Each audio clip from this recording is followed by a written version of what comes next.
enakan pisan hijau. Segar gitu. Segar.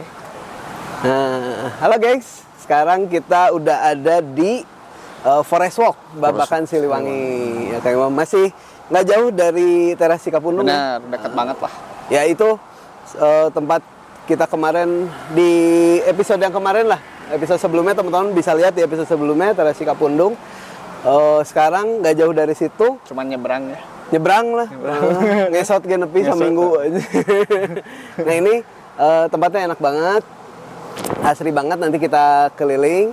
Nah, tapi teman-teman, pas tadi kita datang ya, ternyata Kang Imam ada informasi baru.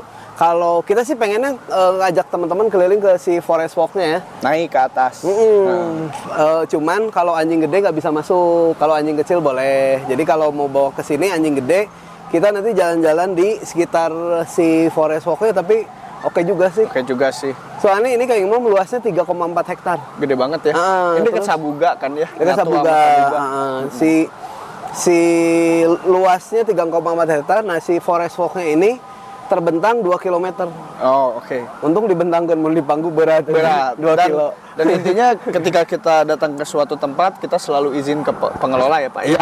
Biar nggak miss informasi ya. Betul. Kalau memang teman-teman bawa anjing kecil juga ya bilang dulu aja. Tapi tadi sih kalau anjing kecil boleh, kalau anjing gede kayaknya karena si Forest Walk-nya juga nggak terlalu lebar kayaknya Kang Imam ya, supaya nggak mengganggu pengunjung lain. Tapi kita tetap hargain karena ini public area ya. Betul. Dengan kita bisa jalan-jalan di sekitar sini aja kita udah happy banget lah ya buat tempat ini ya. Tempat publik gitu. Kita bisa jalan-jalan. Nah, nanti kita keliling dulu deh, lihat spot-spot yang bisa jalan-jalan. Banyak warung kopi juga. Ini tuh Pak, kalau dulu waktu kecil ya, saya suka diajakin ayah saya nonton ini apa, adu domba, kesenian adu domba. Bukan mengadu domba ya. Ini mah beneran adu domba tuh, ada arenanya di dalam dulu. Sana. Kayaknya sekarang masih ada deh. Arenanya. Coba sih kita lihat. Ayo kita masih lihat. ada. Terus ada sanggar lukis juga di situ tuh. Oh iya, keren-keren itu lukisannya. Saya sih senang. Jadi kita lanjut. Kita lihat-lihat dulu aja ke dalam. Masih adakah tempat dahulu kecil gitu. Mari kita antar Kang Imam bernostalgia. Ayo gengs. Wah ini jalannya udah bagus Pak Aspi. Enak pisan. Kalau dulu mah hancur ya. Oh ya? Batuan. Oh, tuh, jadi masih ada sanggar lukisnya. Oh iya, sanggar lukis. Nanti footage-nya kita liatin deh, sanggar lukisnya. Terus ini si pohonnya asa di film Petualangan Sherina. Asa di Petualangan Sherina ya. Betapa tinggal bisa nomornya. Gitu. Oh ternyata Anda nggak beda jauh sama saya. Enggak, ya masih 20-an.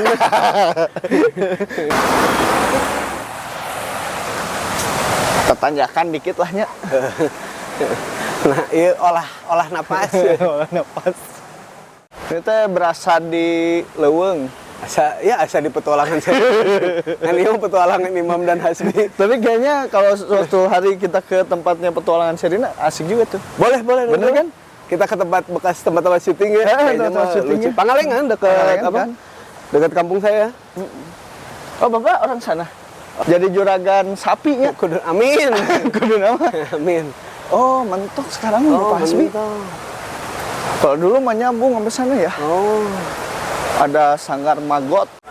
Nah, Kang Imam, kita gagal bernostalgia kayaknya. Buntu. Iya, udah ketutup ya. Tapi dulu biasanya lanjut bisa nanti keluar dari pintu sebelah sana. Nah di tengah-tengahnya itu ada tuh arena si adu domba. Iya, salah satu kebudayaan Sunda ya. Ya betul. Mungkin karena mengadu domba itu tidak baik ya. Jadi buntu sekarang. Tapi sekarang diganti sama yang lebih bermanfaat loh. Ya. Sanggar magot. Ini juga lagi populer di Bandung. Populer betul. Bagus banget buat pupuk, terus ya berbagai macam fungsi magot lah. Yang tadinya dari hama ya. Betul. Bisa jadi sesuatu yang bermanfaat. Ya buat menginikan sampah juga ya. Membusukkan sampah. Betul. Gitu. Oke, kita lihat ke area lain karena Kang Imam gagal bernostalgia. Guys. Kita lihat tempat lain. Oke. Lewat atas buntu ya. Terus ya benar-benar kan kita ke Forest Walk-nya juga nggak bisa ya. Jadi kalau jalan bawah bisa keliling-keliling lah. Kita cobain. Oh benar, ini mah memang hutan lindung. Hutan lindung bener. Dan tempatnya di tengah kota banget ya Pak ya? Iya gitu, nggak usah jauh-jauh ya. Keren ya, ada Keren ya. hutan di tengah kota. Iya, ini tengah kota banget, guys. Memang apa? Ini dikategorikan sebagai hutan lindung gitu untuk membantu Bandung sendiri bersih dari polusi dan kita tetap bisa bernafas. Kan Iya. kebayang kalau nggak ada kil ngasih mengap. Iya, kita jalan lagi. Nah, jadi teman-teman walaupun nggak bisa naik ke Forest Walk atasnya, teman-teman masih bisa tetap explore lewat jalur bawahnya nih. Tetap enak, ada pet walk-nya ya, Kang Imam ya. Betul. Suasana floralnya, hutannya juga tetap dapat gitu. Dan ngomong-ngomong di sini juga dilestarikan, Kang Imam, 70 jenis flora dan fauna. Oh gitu. Burung, tanaman-tanaman gitu. Jadi teman-teman yang seneng flora juga bisa pelajarin di sini. Terus yang suka moto burung di alam liar juga bisa, serangga dan faunanya banyak pisan lah gitu. Yang pasti mah yang nggak ada mah dinosaurus. Iya kan. sih, udah punah ya. Udah punah. Dan memang salah satu alasan saya pelihara anjing tuh Pak, biar bisa seperti ini, hiking, Iya, bener. Gitu. Tadinya Ini- kan mager ya. Cuman ini emang menggoda pisan ya Iya, bener. tempat kayak gini. Saya juga pengennya nih si Kai lari-lari, tapi ingat teman-teman ini area publik ya. Jangan lepas tali di area publik gitu sebaiknya supaya nggak ganggu yang lain. Oh, ini ada semacam sumur menurutnya atau tempat duduk. Bukan sumur Bandung tapi ya. Sumur. Ini kayaknya sama aja deh kayak jalan di atas ya. Tuh, Treknya mah hampir sama. hampir sama ya. Dah. Wah, ternyata bener Pak view-nya Nah, Pak. Nyampe. Nyampe nih kita. Kang Imam berhasil nostalgia ke tempat adu domba. Tapi sekarang kayaknya bukan difungsikan adu domba lagi. Masih menurutnya. Pak. Masih. Untuk pagelaran seni budaya. Ya, kayaknya, seni ya. budaya ya kebutuhannya. Gitu. Jadi budaya apa gitu. Nah, tuh kan masih ada. Masih dipertahankan. Oh iya. Ya kan? Karena dombanya nggak ada, kita ngadu hulu aja gitu. Ngadu ini aja lah, ngadu tajos. Tajos. 90s kids banget Anda. Iya dong. Ngadu tajos. Ah, Nah, masih ini ada. yang saya ceritakan. Ini ya, arena adu dombi. Jadi waktu kecil tuh Pak, saya diajak ke sini tuh kalau bapak saya, kan saya senengnya renang. Kalau bapak saya lagi nggak punya duit buat saya berenang, saya diajakin nonton ini. Adu domba. Adu domba. Sebuah alternatif yang Alternatif, baik. yang penting main ke sini. Ya. Dulu tiketnya masih 3.000 gitu ya. Kayak pada zaman itu lumayan. Lumayan, iya. Lumayan. Gitu. Sekarang nggak tahu. Itu teh tahun berapa berarti?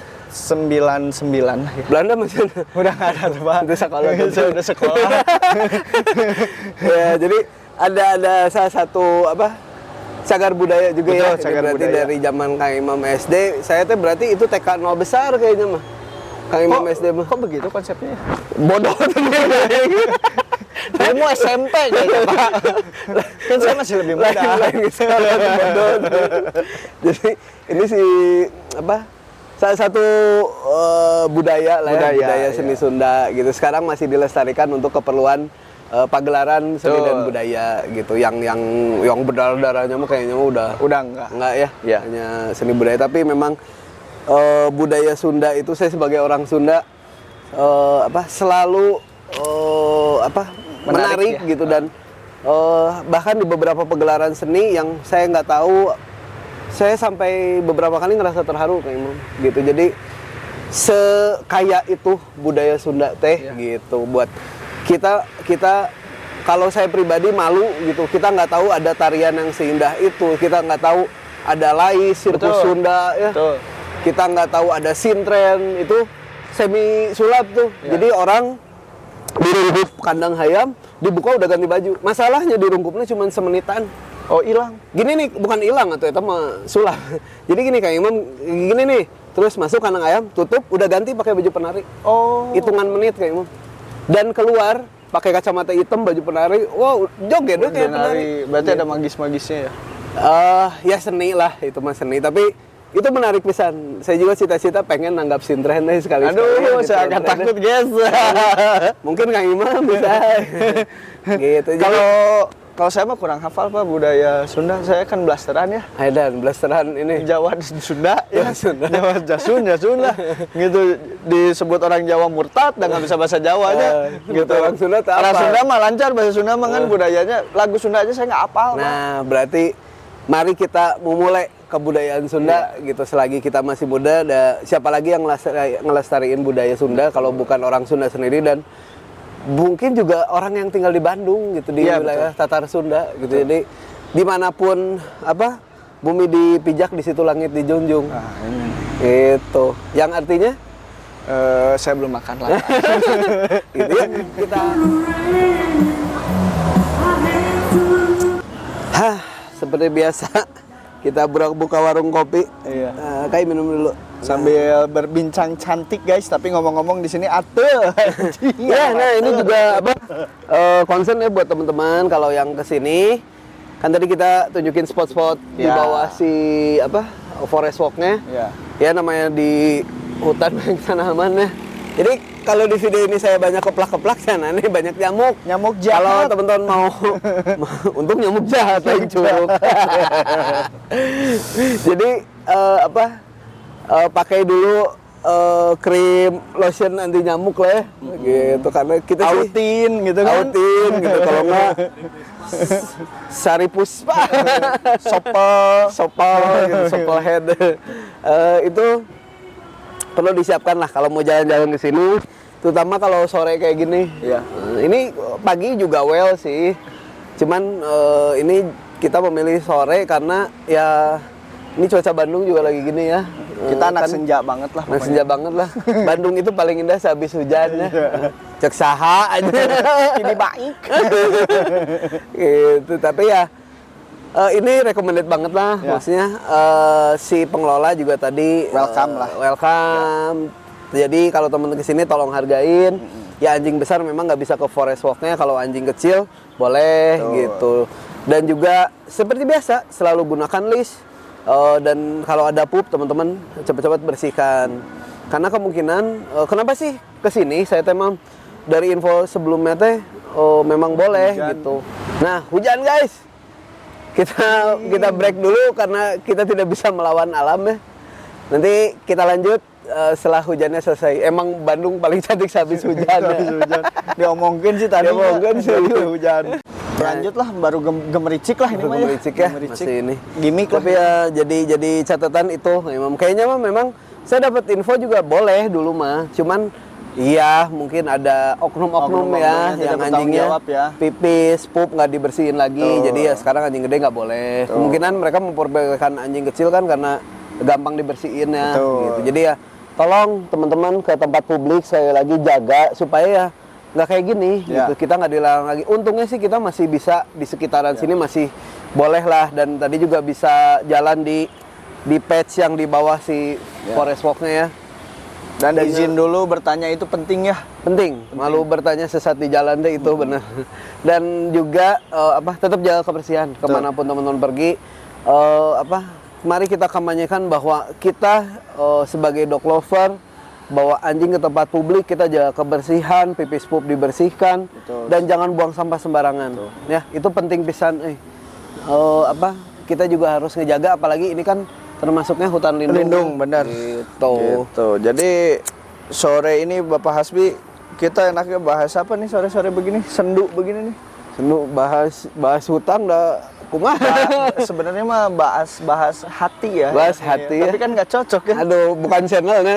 Nanti kita bikin channel curhat gitu. Curhat dong mas. Hati ya. Curhat dong mas. Saya udahlah. Mending saya mau bahas itu aja. Bapak Hasbi hari ini bawa anjing apa? Oh, hari ini bawa Sky. Ini salah satu anjing yang saya adopsi, Mam. Saya adopsi pas dia umur 11 bulan. Oke.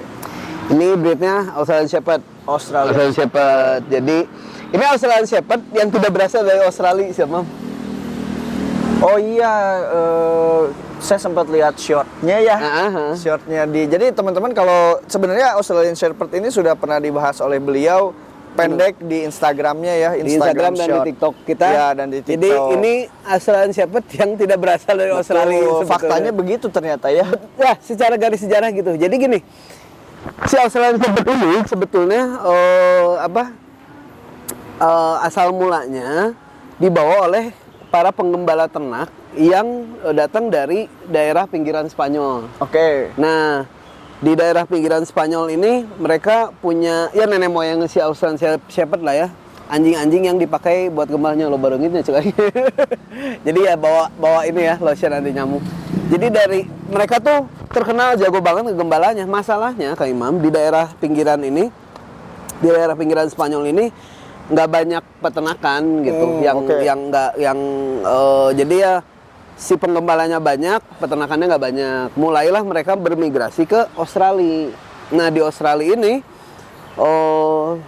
Nah mereka juga migrasi sambil bawa anjing-anjingnya karena mereka bekerja menggunakan anjing gembala mereka, gitu. Nah si nenek moyangnya si Australian Shepherd ini di Australia karena wilayahnya luas, peternakan banyak, terkenal nih si penggembala-penggembala dari Spanyol ini teh. Nah begitu terkenal, dibawalah ke Amerika. Di Amerika si anjingnya makin serius diternakan sampai punya pattern struktur seperti ini.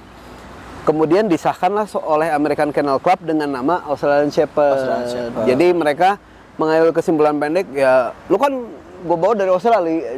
Oh berarti ketika awalnya berarti di Spanyol anjingnya? Spanyol? Di pinggiran Spanyol ya?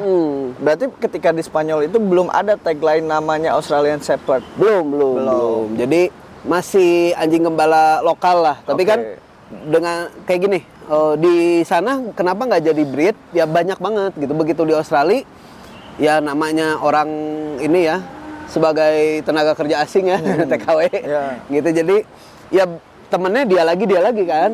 Anjingnya ya kawinnya ke temen-temennya lagi kan. Nah makin sempit perkawinan anjingnya, makin terbentuk satu pattern gitu. Nah begitu terbentuk pattern dibawa ke US, lalu dimuliabiakan, dibentuklah pattern si Australian Shepherd ini dengan karakter anjing gembala yang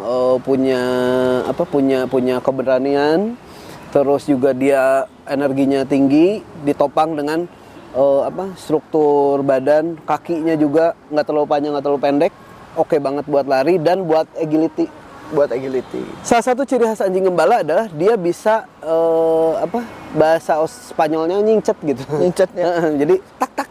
Itu ciri khas anjing gembala. Kayaknya Pak Hasbi penonton kita teh bukan hanya orang Sunda Pak Hasbinya. Si Indonesia nyincet naon. Itu ngepot gitu. Dia bisa menghindar. Bisa bukan menghindar. Jadi dia bisa berubah direction tiba-tiba. Oh gitu. Jadi ngedrip lah ya gitu. Jadi salah satu ciri khas anjing gembala itu dia bisa berubah arah tiba-tiba gitu atau nyincet itu tadi. Ya memang kebanyakan anjing gembala punya kemampuan itu ditopang oleh strukturnya. Jadi mempermudah mereka saat menggiring ternak. Kan ngegiring ternak teh nggak semua ikut lurus, kan? betul. Begitu, ya nggak semua lurus sih hidup di dinya. Ada peperengkolan. Jadi kalau ada yang kabur, nah dia lagi ngegiring tiba-tiba bisa pap berubah arah. Itu memang itulah yang dinamakan pemuliabiakan. Jadi diternakan, direkayasa sesuai dengan kebutuhan dan nanti bagaimana si anjing itu bekerja gitu. Nah, episode lalu kan kita ngebahas anjing gembala juga ya, Belgian Malinois ya. Perbedaannya kalau dari karakter dia gembala ya, antara Belgian Malinois dengan si Australian Shepherd ini apa? Agak sedikit berbeda karena anjing Australian Shepherd nih lebih sosial. Oke. Jadi tanpa perlu sosialisasi yang banyak juga dia memang base-nya sosial. Tapi tetap ada curigaannya karena memang ada sifat teritoriknya nih. Jadi kalau teman-teman punya Australian Shepherd terus ada keluhan suka bawel, ngegonggongin orang lewat, ngomongin tamu datang, ya memang sifat teritoriknya cukup tinggi gitu. Dan itu bawaan semua anjing gembala gitu. Kenapa? Karena memang mereka harus melindungi ternak gitu. Terus si apa? Kalau stamina memang lebih bagus sih. Kalau dalam jarak pendek, speed lebih bagus Malinois. Tapi kalau untuk stamina, kita bicara apa? Kalau kerja jangka panjang, lebih oke sih Australian Shepherd gitu. Dan kalau Australian Shepherd dia bisa all season. All season, maksudnya gimana? Jadi bekerja di musim dingin, musim panas pun ya, nggak jadi masalah gitu. Kalau si Belgian Malinois yang kita bahas di episode kemarin tuh, biasanya saat di musim dingin mereka pakai flak jacket gitu, si jaket penghangat. Kalau nggak kayak body harness gitu, pakai jaket penghangat. Karena mungkin bulunya lebih pendek ya. Iya, si bulunya lebih pendek-pendek, lebih lapisannya lebih tipis. Kalau Aussie kan, iya, lebih tebal ya. Empuk ya. Tapi saya ngelihat Aussie itu menarik di corak dan warnanya ya. Nah, iya. Gitu. Itu memang dari dulu di Spanyolnya sudah bercorak seperti itu atau memang rekayasa genetik, Pak? Sebetulnya kalau corak dan kayak gini mata sikai flip-flop ya. Iya, mata juga betul. Itu yang dinamakan bukan kesalahan ya. Jadi memang anomali gitu. Jadi kan anjing itu tidak semua berasal dari satu moyang yang sama. Betul. Mereka kan seiring zaman ada percampuran gitu. Nah, bisa aja kita punya indukan yang tricolor solid, terus anaknya Merle bisa aja. Kayak husky kan, mamahnya hitam, papahnya hitam, anaknya bisa coklat kan? Iya, bisa abu. Bisa abu gitu. Nah, itu kan anomali genetik yang memang kita nggak bisa pastikan gitu. Cuman ini munculnya karena ya itu si seiring waktu saat mereka belum disahkan sebagai breed, kawin sana kawin sini gitu, tukang kawin. Tapi begitu disahkan oleh Kennel Club, terutama awalnya American Kennel Club, jadi disahkan nih warna Australian Shepherd tuh ini yang pasti ada yellow, ada tricolor, terus red solid, terus juga ada fawn, terus merle berbagai macam lah. Ada blue merle, ada yellow merle, ada red merle gitu. Yang memang agak jarang tuh red merle sama red solid. Gitu. Lalu kalau di Indonesia sendiri kebanyakan Aussie ini dipakai sebenarnya untuk apa sih? Kan peternakan juga jarang ya di Indo ya. Oh ya, memang agak-agak jarang sih. Untuk memang pet saja kah? Aussie ini untuk pet aja juga oke. Karena mereka termasuk anjing yang peka. Peka ini dalam arti kata dia tahu perasaan pemilik, percaya nggak percaya dah. Oh gitu, saya kalah peka berarti ya? Iya, tanyakan pasangan Anda. Jangan tanya ke saya. Tuh lu kalau protes mulu gua kasih dia lebih peka dari gue. Berani ya, berani begini. Terus termasuk yang peka kalau untuk pet juga oke. Tapi ya banyaknya karena di Indonesia kan lagi rame dog sport yang namanya agility ya. Agility. Diarahkan ke agility juga oke banget sih, karena agility lagi-lagi anjing harus agile. Nah, si Australian Shepherd ini punya kemampuan ngedrift itu tadi gitu. Dia sangat-sangat agile, bisa berubah arah hitungan sepersekian detik. Terus juga kalau untuk dilatih mereka anjing yang sangat menyenangi sesi latihan gitu. Tapi dengan catatan ya karena peka tadi rada baperan anjing. Oh, jadi tricky juga. Sedikit tricky karena mereka termasuk anjing yang peka dan attach sama human gitu, sama si pemiliknya. Kadang kita marahin agak sedikit lebih dari kebiasaan kita marah suka baper.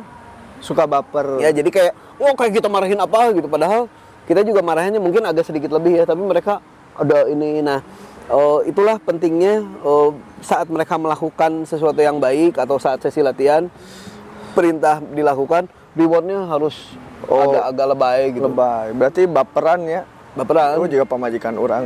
Anjing mana? Ini dia. Kamu cowok sekali ya. Nah, kalau kemarin kan Malinois mirip sekali dengan German Shepherd ya. Gitu. Ini kalau saya lihat-lihat sih agak-agak mirip sama Border Collie ya. Gitu. Hampir. Memang ada turunan Border Collie-nya atau kayak gimana yang setahu Bapak Hasbi? Jadi bukan turunan border collie, mereka berbagi moyang yang sama. Oh, berbagi moyang yang sama. Oke. Saudara sepersusuan. Oke. Nyusu ya. Nyusu itu nyusu. Oke. Bahayanya. Banyak lah ya. Jangan bahas susu lah. Ya susu kan bisa susu bayi, susu anjing. Iya. Nah, memang ada kemiripan, tapi kalau kebanyakan Australian Shepherd itu cenderung di docking, Mbak Imam. Nah, ngomong-ngomong docking nih, Mbak Imam. Docking tuh dipotong ekornya pas lagi papi. Oh, oke. Jadi kadang juga masih ada yang docking itu hampir satu garis prakteknya sama satu ruang sama kupir, yang kupir. Potong telinga. Potong gitu. telinga. Ada yang bertanya, Baswi itu kenapa ekornya dipotong atau telinganya kayak Doberman apa sih misalnya gitu, dipotongnya biar keren atau Pitbull biar keren gitu. Itu sebetulnya ada fungsi.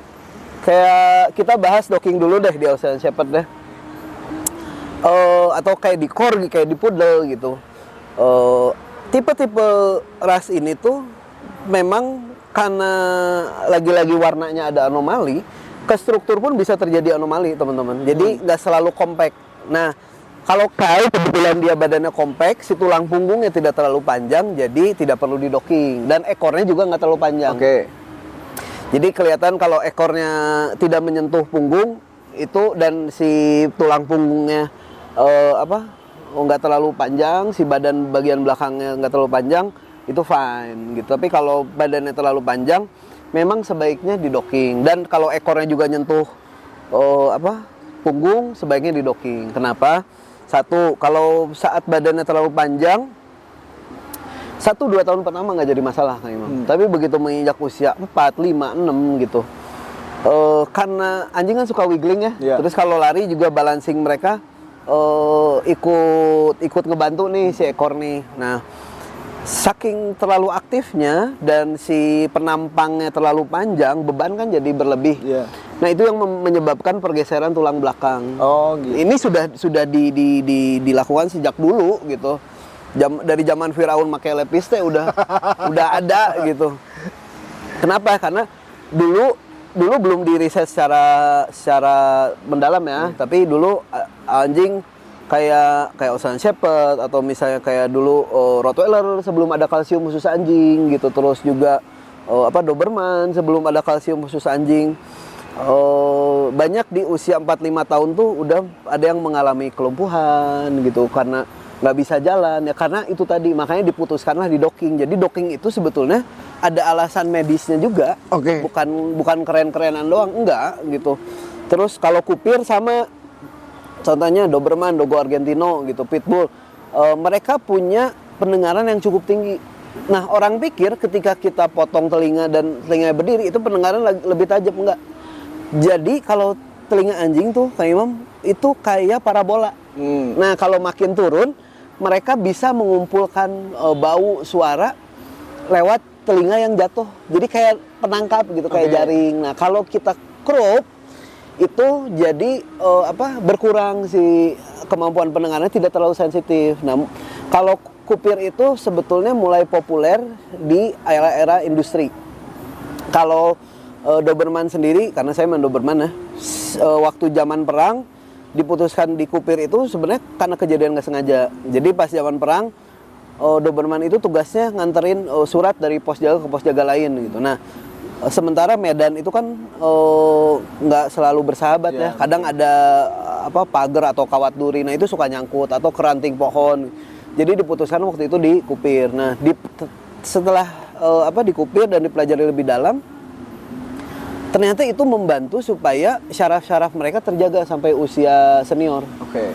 Jadi di era industri itu kan, wah, tempat industri di mana-mana ya. Orang bahkan tinggal di jalan-jalan pinggiran pabrik gitu. Anjing-anjing teh ada yang banyak bermasalah dengan syaraf gitu. Anjing bisa jadi syaraf kan bisa jatuhnya ke kelumpuhan atau ke masalah organ atau malah juga jadi anjingnya stresnya jadi over agresif. Itu juga salah satu alasannya.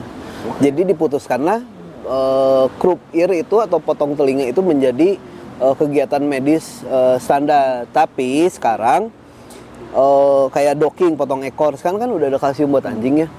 mau dipotong nggak dipotong, tulang punggung tetap terjaga gitu. Tapi kalau memang badannya panjang ya sebaiknya didok.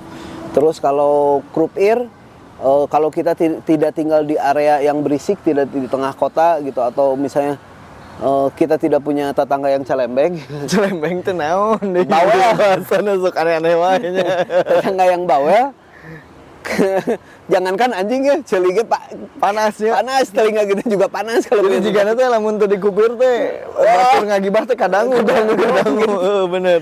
Jadi itu ada alasan, docking dan kupir itu ada alasan. Ya memang banyak yang mikirnya oh estetik, nggak hanya estetik gitu. Oke. Nah, kalau kita bahas anjing gembala kan selalu relate dengan exercise ya. Yap, betul. Untuk exercise-nya sendiri, ini anjing perlu banyak atau ya biasa aja lah gitu. Exercise ekstrim nggak perlu, rutin iya. Jadi cukup bawa jalan 5-10 menit deh. Yang penting continue ya. Yang penting diusahakan tiap hari rutin, ngebantu mereka ngebuang energi. Tapi kalau memang nggak ada waktu dan pengen banget piara Australian Shepherd ya, pilihlah dog food dengan protein yang tidak terlalu tinggi gitu. Nanti kan bisa konsultasi ke provider dog food masing-masing ya gitu. Nggak boleh mau kopi? Kopi nggak boleh. Nggak boleh. Hati-hati ya teman, kafein berbahaya buat anjing. Jadi tidak hanya kopi, tapi juga teh. Berbahaya buat anjing. Nah, menurut Pak Hasbi nih sebagai dog trainer ya, seistimewa apa Australian Shepherd buat dirimu? Buat saya Australian Shepherd cukup nempel di hati nih. Nah kayak gini, percaya nggak percaya Kang Imam, inilah satu-satunya anjing saya yang boleh kayak gini. Kenapa tuh? Anjing saya yang lain nggak boleh, karena ini bentuk disrespect sebetulnya. Tapi si Kai ini saya adopt karena dia sebelumnya pernah mengalami abuse gitu. Okay. Jadi ownernya bawa ke tempat saya, cerita bahwa dia mengalami abuse dan ownernya harus ke Kanada. Waktu itu mah sampai snapping ke orang. Oh, Saking takutnya dideketin orang, jadi dia snapping gitu. Jadi galak, lagi-lagi galak itu kan bukan bawaan, tapi karena kondisi yang bikin dia galak. Betul. Jadi cukup lama saya bikin dia percaya sama orang, sampai ya satu-satunya cara saya manjain dia gitu, biar dia deket, dia trust. Jadi ya inilah satu-satunya anjing yang boleh kayak gini. ya guys, kalau bisa di zoom ya ngelihat sorot matanya ya. Kalau lu punya anjing ngerti. Gitu. Ini ya. Sorot matanya ngerti lu. Jadi punya kalau anjing. ditanya sespesial apa Australian Shepherd, ini juga salah satu anjing yang spesial gitu, karena menyadarkan saya juga bahwa pelatihan itu tidak hanya masalah teknikal, tapi juga masalah hati, ketulusan hati, terus kemampuan bukan kemampuannya, seberapa besar kemauan kita untuk bantu anjing ini kembali ke kondisi dia yang seharusnya gitu. Ya sembuh banget mah enggak lah. Kadang kalau si Kai, jadi kalau teman-teman nanti main ke Pro Train, ada Kai lagi main di luar gitu, dia nggak bisa langsung, Kai pegang nggak? Dia butuh waktu 1-2 menit, kenalin kita, dia datang, fine, kita orang asing bisa pegang, karena itu dia ada pengalaman buruk sama manusia sih gitu. Oh jadi karena ngebenerin anjing trauma tuh nggak gampang ya Pak ya? Ya, nggak gampang. Lebih gampang kalau kita tahu penyebab utamanya. Betul. Kalau kita nggak tahu penyebab utamanya kan tebak-tebakan. Si Bener. Kai teh lumayan lah 2 bulan saya baru bisa pegang, interaksi gitu. Dia baru ngelihat mata saya itu 2 bulan gitu. Terus begitu mulai obedience pun, masuk latihan obedience pun, dia mulai antipati lagi, sampai harus saya ganti perintahnya gitu, karena dia mungkin trauma sama si perintah-perintah bahasa Inggris. Saya ganti jadi pakai bahasa Jerman, bukan gagayaan teman-teman, karena dia memang mungkin ada traumatik. Saat saya ganti pakai perintah bahasa Jerman, dia lebih mudah nerima tuh gitu. Memang orang mungkin wah hebat ya, jago ya terapi anjing trauma gitu. Saat ini Pro Train membatasi itu, jadi nggak semua bisa kita terima, dan kita ngebatasin slot karena satu trainer hanya boleh 1 pegang anjing yang trauma di terapi gitu, supaya lebih intens, karena lebih fokus. Jadi kalau ada teman-teman yang masuk, aduh kayak waktu itu pernah, Bu maaf, saya bilang kita perlu waktu ini, yang lagi traumatnya belum selesai, kita perlu selesaiin dulu yang ini baru masuk yang lain, karena Oh, nggak semudah itu juga sih. Dan yang paling sebel mah bukan masalah mudah susahnya. Kalau teman-teman memang piara anjing ya, suka anjing gitu kayak Kang Imam. Oh, yang paling menyakitkan buat saya teh ngelihat tatapan mata mereka ngelihat manusia gitu. Betul. Jadi kayak saya mah selalu bertanya-tanya, lu teh diapain gitu. Sampai lu takut banget sama manusia teh diapain gitu. Karena ya kita kan piara anjing, kita ternak dari papi gitu. Terus saya ngelatih anjing, saya ngelatih banyak anjing klien gitu. Tapi di dalam proses latihan kan ada saya marahin, saya koreksi segala macam.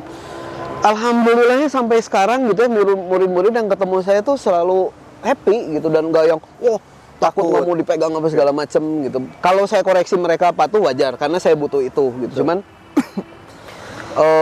kalau sampai anjing takut sama manusia karena proses traumatik, konyol. Harusnya nggak terjadi ya. Harusnya emang nggak terjadi gitu. Maksudnya saya diberkati di tahun ke-15 ini gitu masih main anjing, dan makin lama tahun ke tahun teh ya mulai bisa baca anjing gitu. Ini anjing apa, ini anjing kenapa gitu. Jadi bukan paranormal enggak, karena ya secara empirikal saya mempelajari, ini biasanya karena ini biasanya kayak gini gitu. Yang paling pahitnya itu begitu ngelihat sorot mata mereka yang curiga. Ada yang curiga, takut. Kalau anjing agresif, anjing reaktif, mereka yang dominan itu mah memang nggak terlalu jadi nggak bikin sakit hati lah gitu. Malah kita harus hati-hati. Cuman kalau ngelihat kayak Kai dulu ya, wah itu mah nggak bisa dijelasin. Dan saya sendiri kan banyak anjing yang saya adopsi, akhirnya kita benerin, terus ownernya juga nggak sanggup lagi, atau misalnya ownernya kalau lingkungan rumahnya nggak bisa terima lagi, akhirnya kita adopt gitu. Dulu saya pikir saya kebanyakan anjing, ternyata sekarang yang saya rasa adalah saya kebanyakan rezeki. Amin. Ya, maksudnya dan percaya anjing-anjing yang saya adopsi Kak Imam nggak pernah nginjek klinik. Oke. Sehat ya, maksudnya kayak mencret apa gitu mah wajar ya, tapi nggak pernah yang sakit ke klinik, sakit berat segala macem gitu. Paling kayak kemarin situ saya yang 13 tahun gitu ya, penyakit tua lah, giginya harus dicabut. Betul. Gitu. Ada yang jantung, ada yang memang masalah pencernaannya, ada yang kakinya harus dioperasi. Karena usia aja ya? Usia sih, yang usia 10 tahun, 11 tahun gitu. Tapi luar biasanya anjing-anjing yang saya adopsi teh hampir nggak pernah nyusahin. Oke. Nah kalau ngomongin ras anjing gembala ya, ras anjing gembala tuh yang saya tahu, koreksi kalau salah Pak Asbi. Yang saya tahu kan daya tangkapnya bagus-bagus, pinter-pinter ya. Contoh Australian Shepherd, Border Collie. Nanti next mungkin bahas Border Collie ya. Gitu. Kemarin Belgian Malinois. Ya kalau untuk Australian Shepherd sendiri tingkat kecerdasan, daya tangkap gimana tuh menurut dirimu? Itu tadi tingkat intelektualnya cukup tinggi, daya tangkapnya cukup tinggi. Cuman ya keras kepalanya juga cukup tinggi. Tapi ya nggak sekeras kepala Malinois sih ya. Jadi as long kita nggak bikin mereka bete gitu ya, nggak kan baperan ya si Australian Shepherd deh. Sesi latihan akan berjalan dengan baik. Terus mereka cukup bosenan, mirip-mirip husky Kak Imam. Cukup bosenan. Jadi durasi latihan tuh lebih baik sering daripada lama. Durasinya bagusnya berapa tuh? Saya pribadi mah 5-10 menit tuh udah paling top. Yang penting repetisi. Jadi saya bisa keluarin dulu kalau waktu awal-awal latih kayak obedience tuh bisa 4-5 kali lah sehari. Tapi ya begitu, oke, hari ini targetnya sit gitu misalnya. Pak. Oke, 5-10 menit, sisanya main, Pak Mama masuk kandang. Jadi ngajarin anjing tuh nggak boleh bikin anjingnya bosan untuk belajar kali ya? Ya secara keseluruhan sih gitu. Jangan sampai anjing antipati sama latihan. Betul. Karena terlalu lama juga anjing jadi bosen gitu. Kita aja belajar terlalu lama. Betul. Kesel. Kita yang latihnya juga bosen kali ya Pak ya? Iya, tapi ada kali Mam. Ada yang maksudnya kadang datang ke protein berbangga hati. Wah ini mah saya latih sehari sejam gitu. Ya oke sih komitmen lu, cuman diet anjing sendiri kalau menurut penelitian tuh mereka hanya bisa menangkap dalam waktu 25 sampai 40 menit sebetulnya. Jadi ya berbeda-beda tiap anjing ya. Makanya di Pro Train itu kita bagi 2 sesi latihan tuh pagi sama sore gitu. Yang penting materi dapat, main, materi dapat, main, materi dapat, main. Jadi di kepala anjing tuh kalau mau latihan teh main. Mirip-mirip anak TK ya. Sama kan anjing usia 1 tahun tuh punya pola atau tingkat intelijensi kayak anak umur 3 tahun. Oke. Nah, terakhir nih.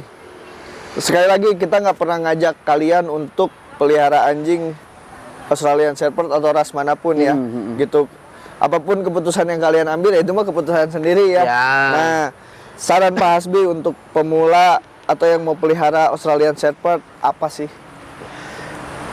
Yang pasti sih harus rutin bawa jalan. Rutin bawa jalan. Terus kalau punya Australian Shepherd yang merle gini kulitnya agak sensitif, jadi tolong selektif memilih makanan. Dan kalau teman-teman misalnya ganti dog food lihat kulitnya bereaksi nggak, atau ada muncul bentol-bentol nggak, atau misalnya pupnya bermasalah nggak gitu, atau keserap nggak, atau pupnya di banyak nggak. Terus juga sosialisasi tetap ya, semua anjing mah butuh sosialisasi. Ruang atau lahan yang luas nggak begitu diperlukan sih. Kalau ada lebih bagus, tapi kalau memang nggak ada, teman-teman bisa jalan. Karena di luar juga banyak yang piara di apartemen nggak jadi masalah. Tapi kan mereka tetap bawa jalan anjingnya gitu. Jalan ya ke ruang-ruang publik gini. Makanya ini Kak Imam, channel YouTube saya itu pengen ngangkat ruang-ruang publik di mana kita bisa bawa anjing, karena masih banyak yang datang ke Pro Train tuh, aduh bawa jalan kemana? Ke sini mereka patokannya bawa jalan ke mall. Itu mah bukan bawa jalan anjing. Bener sekali. Itu mah Anda. Betul sekali. Kadang ke kafe itu yang nongkrong tuh ownernya. Anjing namanya diikat. Nah itu tuh bukan bawa jalan anjing. Gitu. Itu mah mindahin anjing dari rumah ke kafe gitu. Ikat keneh. Tapi kan kalau di Telentels ada dog cafe kita. Masuk Pak Eko. Kalau ada dog cafe kita, teman-teman bisa ngafe, anjingnya bisa dilepas di dog parknya gitu. Dan kalau ke ruang publik gini, sebenarnya warung-warung banyak ya, cuman kita melegek aja buka warung. Iya, buka warung. Gitu. Biar estetik gitu. Sebenarnya ini konsep sih guys. Konsep aja. Cuman di Bandung tuh sebenarnya banyak. Imam. Jadi teman-teman tetap ikutin terus channel kita. Kita pengen push sebanyak-banyaknya ruang publik di Bandung, di mana teman-teman bisa bawa anjing, bisa enjoy tanpa harus mengganggu orang lain, dan juga tanpa teman-teman terganggu gitu kan. Kalau ke ruang publik terlalu ramai juga kita repotnya kayak ke mall. Tapi kan kalau ke taman kota gitu, terus kayak kemarin kita ke Kampung Pelangi gitu kan, asri curug-curug gitu. Ya. Curug-curug ya, kita ke Curug Bubruk kemarin. Modal gocek happy gitu. Happy, benar. Dan buat anda-anda ya, owner-owner yang punya ruang publik, kafe atau apa yang pet friendly ya, bisa dong undang-undang kita juga ya Pak ya. Boleh. Maksudnya biar karena masih banyak juga yang nggak tahu. Betul. Gitu, maksudnya biar kita juga bisa share ya. Karena tujuan kita mah supaya lebih banyak anjing-anjing yang dibawa jalan. Betul. Gitu. Dan ngedukasi juga owner-owner datang ke ruang publik itu harus seperti apa sih? Betul. Gitu. Mereka akan lebih happy kalau kita luangkan waktu nggak lama lah. Ya, betul. Maksudnya kita 15-30 menit main sama mereka teh nggak lama gitu. Oke. Tutup. Itu aja teman-teman. Sampai jumpa. Tetap like, comment, dan subscribe channel kita. See you Pro Train Gengs. Hujan.